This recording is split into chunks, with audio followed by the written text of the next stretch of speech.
لِيَبْلُوَكُمْ أَيُّكُمْ أَحْسَنُ عَمَلًا, اللہ دیکھنا چاہتے ہیں تم میں اچھا عمل کون کرتا ہے. اب اچھے عمل میں سچ بولنا اچھا عمل ہے, جھوٹ بولنا اچھا عمل نہیں ہے.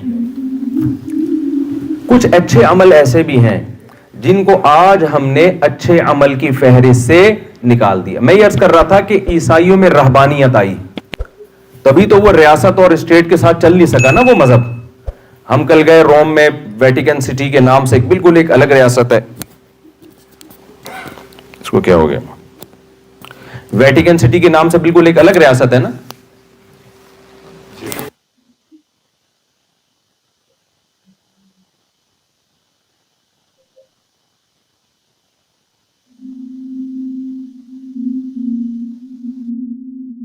وہ سائنس اور ٹیکنالوجی کے ساتھ چل نہیں سکا, وہ مادی دنیا کے ساتھ شانہ بشانہ چل نہیں سکا. لیکن آپ کو پتا ہے اسلام جب دنیا میں آیا اسی کے بعد سائنسی ترقی کو عروج ملا ہے. میں نے گورو کی کتاب پڑھی ہے جس میں انہوں نے اعتراف کیا کہ اگر مسلم سائنسدان نہ ہوتے تو آج ہم جس ترقی تک پہنچے ہوئے ہیں نا, ہمیں 500 سال لگتے یہاں پہنچنے میں. اسلام کے آنے کے بعد سائنسی ترقی کم ہونے کے بجائے کیا ہوئی ہے, بڑی ہے. کیوں؟ قرآن جگہ جگہ غور و فکر کا حکم دیتا ہے. ان فی ذالک لآیات لأولی الالباب, اس میں نشانیاں ہیں عقل مندوں کے لیے. ان فی ذالک لآیات لقوم یتفکرون, غور و فکر کرنے والوں کے لیے. ہوتا یہ ہے کہ جو باطل مذہب ہوتا ہے وہ آپ کو غور و فکر سے ہٹاتا ہے. وہ آپ کو کہتا ہے بس تمہارے باپ دادا نے جو کہہ دیا سر جھکا کے سنتے چلے جاؤ. اسلام جب آیا تو اسلام انہیں بار بار غور و فکر کرنے کی اپیل کر رہا ہے. الہم ارجل یمشون بہا, جن بتوں کے سامنے تم جھکتے ہو کیا ان کے پاؤں ہیں جس سے یہ چل سکتے ہیں؟ ام لہم اعین یبصرون بہا, کیا ان کی آنکھیں ہیں جن سے یہ دیکھ سکتے ہیں؟ ام لہم آذان یسمعون بہا, بتاؤ کیا ان کے کان ہیں جن سے یہ سن سکتے ہیں؟ تو کچھ بھی نہیں کر سکتے یہ, تو پھر کیوں ان کو تم خدا بنا کے بیٹھے ہو؟ یہ ساری عقل کو اپیل کرنے والی باتیں ہیں نا, ساری باتیں عقل کو اپیل کرتی ہیں.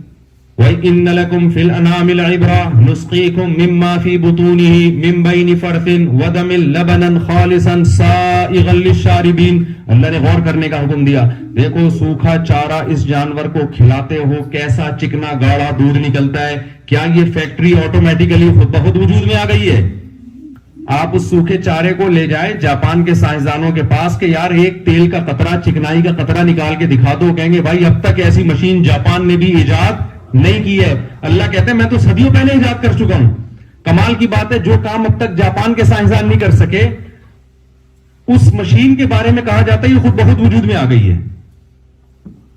اس مشین کے بارے میں جس کو گائے بھینس کہتے ہیں, یہ کیسے ہو سکتا ہے بھائی؟ جو کام اب تک بڑے بڑے سائنسدان جو مشین نہیں بنا سکے وہ مشین آٹومیٹیکلی کیسے خود بخود وجود میں آ گئی؟ تو اللہ نے ہمیں کیوں بنایا میرے بھائی؟ یہ بات دماغ میں رہے گی آپ لوگوں کے. اللہ نے ہمیں اٹلی میں پیسہ کمانے کے لیے پیدا نہیں کیا. یہ ہماری ضرورت ہے, یہ ہمارا مقصد نہیں ہے. کمائیں آپ ضرور, لیکن یہ ہمارا ہدف نہیں ہے. یہ تو بہت بڑے بڑے لوگ آئے, کھا پی کے چلے گئے دنیا سے, ہم بھی چلے جائیں گے, مر جائیں گے. بہت آئے, جب جائے نا قبرستان میں جا کے دیکھا کریں, بہت لوگ آئے اور 50 سال کے بعد ہم میں سے کوئی بھی اوپر بیٹھا ہوا نہیں ہوگا, سارے لیٹے ہوئے ہوں گے. بستر پہ لیٹے ہوئے بھی ہوتے ہیں نا, غنیمت کی بات ہے. زمین کے نیچے لیٹے ہوئے ہوں گے. آپ سمجھ نہیں پا رہے بات کو, میرا خیال ہے آپ بڑے خوشی سے یوں کر رہے ہیں, ماشاءاللہ لیٹے ہوئے ہوں گے, آرام کر رہے ہوں گے. سارے ہم کہاں لیٹے ہوئے ہوں گے؟ زمین کے نیچے. تو تھوڑا سا ہمیں غور و فکر کرنا ہے. دیکھو ہمارے ذمہ 2 کام ہیں. ایک, ہم نے خود بھی دین پہ چلنا ہے, اور میں بار بار کہہ رہا ہوں دین آپ سے دنیا چھڑواتا نہیں ہے. اس دنیا کے اندر رہ کر آپ اپنے عمل کو اچھا کر لو, دھوکہ نہ دو, ملکی قوانین کو فالو کرو, ملکی قوانین کے خلاف نہیں چلو. جب آپ یہاں آئے ہو, آپ نے یہاں کی گورنمنٹ سے ایک ایگریمنٹ کیا ہے تو آپ شرعن پابند ہیں اس ایگریمنٹ کے. ہمارے نبی صلی اللہ علیہ وسلم نے معاہدوں کی کیسی زبردست پابندی کی ہے. صلح حدیبیہ میں آپ صلی اللہ علیہ وسلم کا مشرکین سے معاہدہ ہوا کہ جو یہاں سے مسلمان ہو کے مشرکین کے پاس جائے گا, مشرکین اس کو واپس نہیں کریں گے. لیکن مکہ میں کسی نے اسلام قبول کیا اور پناہ کے لیے مدینہ آیا تو مدینہ والے اسے پکڑ کے مکہ والوں کے حوالے کر دیں گے. بظاہر یہ بہت عجیب سی بات ہے یا نہیں ہے؟ لیکن ہمارے نبی نے یہ ایگریمنٹ زبانی کیا, ابھی اس پہ سگنیچر نہیں, زبانی ایگریمنٹ ہو چکا تھا.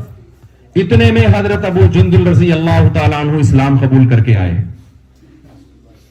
اور حدیبیہ کے موقع پہ نبی سے آ کے ملے. ان پہ بڑا ظلم ہو رہا تھا مشرکین کی طرف سے. یہ بات خوب سمجھنے کی ہے. ہمارے نبی نے کیا کیا؟ ان کو مشرکین کے بولو حوالے کر دیا. آپ صلی اللہ علیہ وسلم کے اپنے ساتھی پریشان ہوئے کہ ایک شخص جس پہ مکہ میں ظلم ہو رہا ہے اور وہ اسلام قبول کر کے یہاں آ رہا ہے، آپ کی پناہ میں آ رہے، یا رسول اللہ آپ ان کو کیسے واپس حوالے کر رہے ہیں تاکہ یہ دوبارہ ظلم کریں؟ اور ابھی معاہدے پہ سگنیچر بھی نہیں ہوئے. لیکن زبانی، اصل تو زبانی معاہدہ ہے نا، جب وہ ہو گیا تو ہو گیا. مسلمان کی تو کہتے ہیں نا زبان ایک ہوتی ہے. لیکن کیا بہترین مثال محمد صلی اللہ علیہ وسلم نے قائم کی ہے کہ معاہدے کو پورا کرنا ہے، چاہے ہمارے فیور میں ہو چاہے ہمارے اگینسٹ ہو. اپنے ایمان والے ساتھی کو اس وقت کتنا مشکل کام تھا ایمان قبول کرنا، آپ نے پکڑ کے مشرکین کے حوالے کر کے ایک مثال قائم کر دی. آپ صلی اللہ علیہ وسلم نے فرمایا لِكُلِّ غَادِرٍ لِوَاءٌ يَوْمَ الْقِيَامَةِ، جو بھی معاہدے کو توڑنے والے لوگ ہیں قیامت کے دن ان کے ہاتھ میں ایک جھنڈا ہوگا. ساری دنیا کو پتا چلے گا یہ شخص غدار ہے، یہ معاہدوں کو توڑنے والا. آج دنیا میں جہاں بھی جاؤ بھائی، ہمارے انڈین اور پاکستانی اور بنگلہ دیشی لوگوں کے بارے میں ایک ہی بات ہے زبان پہ، یار دو نمبر ہی بہت ہے. آپ لوگ کے علاوہ کی بات کر رہا ہوں میں، یار دو نمبر ہی بہت ہے، جھوٹ بہت ہے، جعلی حملے کروا کے آئے ہوئے ہیں، جھوٹ بہت ہے، سلپ ہو جاتے ہیں. ویزا 2 مہینے کا تھا، 3 مہینے کا، اچھے ہمارے شیخ حضرت مفتی رشید احمد صاحب رحمہ اللہ تعالی سعودی عرب گئے، 15 دن کا ویزا تھا ان کا. وہاں جو میزبان تھے انہوں نے کہا حضرت میں جب 14 دن ہو گئے نا تو انہوں نے کہا حضرت میں آپ کا ویزا بڑھوا دیتا ہوں 8-10 دن کے لیے. حضرت نے فرمایا 15 دن میں جتنے گھنٹے بنتے ہیں نا ان گھنٹوں کے مکمل ہونے سے پہلے اگر ویزا بڑھوا دیا تو ٹھیک ہے، ورنہ 1 سیکنڈ بھی میں غیر قانونی طور پر یہاں نہیں رہوں گا. میں سمجھا پا رہا ہوں اپنی بات؟ 1 سیکنڈ نہیں گزاروں گا. مکہ کی سرزمین کی بات ہو رہی ہے، مکہ میں. کیوں؟ معاہدہ آپ کا جب ہوا ہے کہ 15 دن تو اس کا مطلب کیا ہے 15 دن. اور ہم کتنے بہانے کر لیتے ہیں کہ ابے ان کے باپ کی زمین ہے کیا، ان کے باپ کا ملک ہے، ایسے بول رہے ہوتے ہیں نا. ابے ان کے بابا ہے ہمارے، ان کے باپ کا ملک ہے کیا، ابے ہر زمین ہماری. ہم بچپن میں جا رہے ہوتے تھے نا تو اسکول سے جب نکلتے تھے تو جیسے ہمیں جیب خرچی مل رہی 5 روپے 10 روپے ہمارے نیچے گر جاتے تھے تو ساتھ والا لڑکا جو کلاس فیلو ہے نا وہ اٹھا کے جیب میں ڈالتا تھا. ہم کہتے یار یہ 5 روپے میرے، کہہ رہے مجھے تو اللہ کی زمین سے ملا ہے بھائی. تو سنا ہوگا آپ لوگوں نے بھی بچپن میں دیکھا ہوگا نا. وہ کہتا تھا بھائی ہمیں یہ کہاں سے ملا ہے، ہمیں تو بھائی اللہ کی زمین سے ملا ہے. اب لڑ لو اس سے، ظاہر ہے ہر زمین اللہ کی. تو یہی ہے وہی ہے کہ ان کے باپ کا ملک ہے. بھائی آپ معاہدوں کے پابند ہو. دیکھو ایک بات بیان کر کے بس میں بیان ختم کرتا ہوں. رسول اللہ صلی اللہ علیہ وسلم نے جب نبوت کا دعویٰ کیا، آپ صلی اللہ علیہ وسلم عبادت گزار تھے. غار حرا میں کئی سال آپ نے عبادت کی ہے، لیکن جب آپ نے 40 سال کے بعد نبی ہونے کا دعویٰ کیا تو آپ نے اپنے بارے میں یہ نہیں کہا کہ لوگوں تم جانتے ہو میں غار حرا میں کتنی عبادت کرتا ہوں، اللہ کو یاد کرتا ہوں، تم جانتے ہو. آپ نے اپنی عبادت کا ریفرنس نہیں دیا. آپ نے کیا فرمایا؟ میں نے کبھی زندگی میں جھوٹ نہیں بولا اور امانت میں کبھی خیانت نہیں کی. میں صادق بھی ہوں اور امین بھی. 40 سال میں تم نے کبھی میری زبان سے جھوٹ کا لفظ نہیں سنا اور امانت میں خیانت. کیا مطلب؟ آپ جب تک کیریکٹر میں 1 نمبر نہیں ہوتے آپ اس وقت تک کسی غیر مسلم کو دعوت دینے کے اہل نہیں ہوتے. وہ آپ کی نماز اور عبادت دیکھ کے نہیں آئے گا آپ کی طرف، وہ آپ کے معاملات دیکھ کے آئے گا آپ کی طرف. پہلے تہجد میں تو 1 گھنٹہ رو رہا ہوتا ہے، صبح اٹھ کے پھر 2 نمبریاں کر رہا ہوتا ہے. تو وہ بھی ضروری ہے، عبادت، تہجد، نماز، ذکر وہ بھی ضروری. اللہ کو یاد کرنا تو بہت ضروری ہے. اس کے بغیر تو انسان کے دل میں اللہ کی محبت پیدا نہیں ہوتی، اس کو موٹیویشن ہی نہیں ملتی. وہ تو بہت ضروری ہے. لیکن آپ کو اپنا یہاں جو معاملہ ہے نا اللہ سے وہ سیدھا رکھنا پڑے گا. تو میں یہ عرض کر رہا تھا کہ دیکھو یہاں جو لوگ غیر قانونی کام کرتے ہیں، جھوٹ بولتے ہیں، ان کو گورنمنٹ کی طرف سے سزا ملے گی. لیکن قرآن ہمیں کیا کہتا ہے؟ دیکھو قرآن میں 2 نمبری کی سزا بہت سخت بیان کی گئی ہے. اس پر ایک اشکال ہوتا ہے کہ اللہ 2 نمبری اتنی بڑی نہیں ہے جتنی بڑی تو سزا دے رہا ہے. مثال کے طور پر قرآن کیا کہتا ہے؟ وَيْلٌ لِّلْمُطَفِّفِينَ. الذین اذا اکتالوا علی الناس یستوفون، تباہ ہو جائیں وہ لوگ جو اپنا حق لیتے ہیں تو پورا پورا لیتے ہیں، جب حق دینے کی باری آتی ہے تو اس میں ڈنڈی مارتے ہیں۔ اللہ نے ان کے لیے جہنم کی آگ کی خوشخبریاں سنائی ہیں۔ الا یظن اولئک انہم مبعوثون، ان کو پتہ نہیں ہے کل انہوں نے اللہ کے سامنے کھڑے ہونا ہے۔ تو آگے بڑی سخت وعیدیں ہیں۔